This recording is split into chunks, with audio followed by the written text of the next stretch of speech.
अस्सलाम वालेकुम everyone, welcome to my new and another vlogs by F K. I hope you all will be fine. Today my vlog is about my daily routine. सबसे पहले सुबह उठ कर नमाज़ वगैरह पढ़ने के बाद जो मेरा काम होता है वो ये कि मैंने नोबता से बात करनी होती है, कभी कॉल पर कभी मैसेज पर, जो कि मेरे लिए बहुत ज़्यादा ज़रूरी है क्योंकि एक अच्छा दोस्त किस्मत से मिलता है, उसकी कदर करनी चाहिए और बहुत ज़्यादा अनमोल होता है।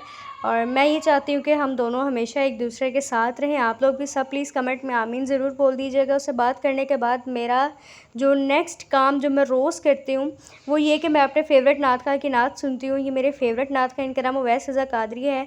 मुझे लगता है कि आप में से भी बहुत सारे लोग इनको जानते होंगे, बहुत ज़्यादा फेमस है ये। मैं बचपन से ही इनकी नातें सुनती हूँ। मुझे ये बताया जाता है कि जब मैं 1 साल की थी और तंग बहुत किया करती थी, रोना स्टार्ट कर देती थी, तो मेरे पास इनकी नात लगा दी जाती थी और मैं आराम से सुनती रहती थी। तो आप यूँ कह लीजिए कि मेरे बचपन से लेके अब तक यही आदत है, रोज़ाना की रूटीन है कि मैं इनकी नात ज़रूर सुनती हूँ। बस अल्लाह ताला इनको लंबी ज़िंदगी अता फ़रमाए और जज़ाए खैर अता फ़रमाए। इनकी नात सुनते सुनते ही मैं अपनी तस्बीहें वगैरह स्टार्ट कर देती हूँ। ये भी मेरी रोज़ाना की रूटीन है कि मैं दुरूद शरीफ वगैरह ज़रूर पढ़ती हूँ, क्योंकि ज़िंदगी में कामयाबी के लिए अल्लाह ताला की मदद का साथ होना बहुत ज़्यादा ज़रूरी होता है। उसके बाद नाश्ते का टाइम आया तो जी मम्मा लोगों ने नाश्ता किया। मम्मा और पापा ने रात को जो हमने सालन बनाया था कीमा, उसके साथ जब मेरी बारी आई तो मैंने कहा कि मुझे चाय पीनी है, जो कि मुझे खुद ही बनानी पड़ी। मैं चाय बहुत कम पीती हूँ। कभी कभी तो ऐसे होता है कि 2-2 महीने गुजर जाते हैं लेकिन मैं चाय नहीं पीती हूँ, लेकिन जब दिल करता है तब पी लेती हूँ। I am not a tea lover, बहुत कम पीती हूँ, लेकिन उस दिन मेरा दिल करा था। और मेरा हर काम मेरे मूड पर डिपेंड करता है। और मैंने अपने नाश्ते का एक बहुत ही अजीब सा कॉम्बो बनाया था, मुझे नहीं समझ आया, लेकिन मेरा दिल कर रहा था तो मैंने इसी तरह से कर लिया। और मेरा नाश्ता थोड़ा हैवी हो गया था। उसके बाद रेस्ट वगैरह थोड़ा सा किया। देन घर की सफाई वगैरह की बारी आई, काम करने की बारी आई। तो मैं जब घर होती हूँ, जब मुझे कॉलेज से छुट्टियाँ होती हैं, फ्री होती हूँ, तो घर में मैं मम्मा को बहुत कम काम करने देती हूँ। मैं कहती हूँ कि मैं फ्री हूँ तो मैं काम कर लेती हूँ। रोज़ाना आम दिनों में जब कॉलेज जाना होता है तो मैं बहुत कम काम करती हूँ। इवन कि सफाई तक भी मैं नहीं करती हूँ। मेरे कपड़े भी मम्मा प्रेस करती हैं, हर चीज़ मम्मा करती है, लेकिन जब मैं घर होती हूँ तो फिर मैं कहती हूँ कि मैंने करना है।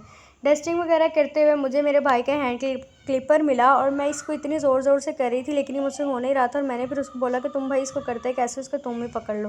उसके बाद सफाई वगैरह करने की बारी आई, मैंने ब्रश पकड़ लिया और सफाई करने लगी। कुछ लोग कहते हैं कि जो घर का काम करता है वो काम वाला होता है, वो काम वाला नहीं होता, सफाई निस्फ़-ए-ईमान है। वैसे भी आपको अपने घर को, अपनी सराउंडिंग को साफ़ रखना चाहिए, इससे बहुत सारे इसके फ़ायदे हैं। उसके बाद दोपहर का टाइम हुआ, पारा पढ़ने वाले बच्चे आ गए, सब बैठे हुए। अगर ये सब एक टाइम पे आए तो बैठे हुए इकट्ठे इतने ज़्यादा फ़ील नहीं होते, लेकिन जिस तरह से इनकी जूतियाँ देखो, शूज़ वगैरह चप्पलें जो इनकी होती हैं वो इस तरह से पड़ी होती हैं, ऐसे लगता है जैसे बाज़ारों में 2-2 रुपये 2-2 रुपये सेल लगी हुई है। देन उसके बाद एकेडमी के बच्चों को पढ़ाया। खाना दोपहर का मैंने स्किप कर दिया। छल्ली मैंने खाई, गली में आया था छल्ली वाला तो मैंने उससे छल्ली ली। हमारे यहाँ तो इसको छल्ली कहते हैं, आई डोंट नो जहाँ आप देख रहे हैं वहाँ इसको क्या कहते हैं। उसके बाद मैंने कैटो को थोड़ा सा तंग की, ये सो रही थी और मैंने इसके पास जाके जब कैमरा ऑन किया तो इसको पता लग गया कि मुझे शूट कर रहे हैं और ये मेरी तरफ देख के बोल रही थी। उसके बाद मैंने शवारमा खाया, fast food which is not very good, but कभी कभी चलता है। आज का शेर आप सुन लीजिए। अब मैं समझा तेरे रुखसार पे तिल का मतलब, दौलते हुस्न पे दरबान बिठा रखा है। Subscribe for more. अल्लाह हाफ़िज़।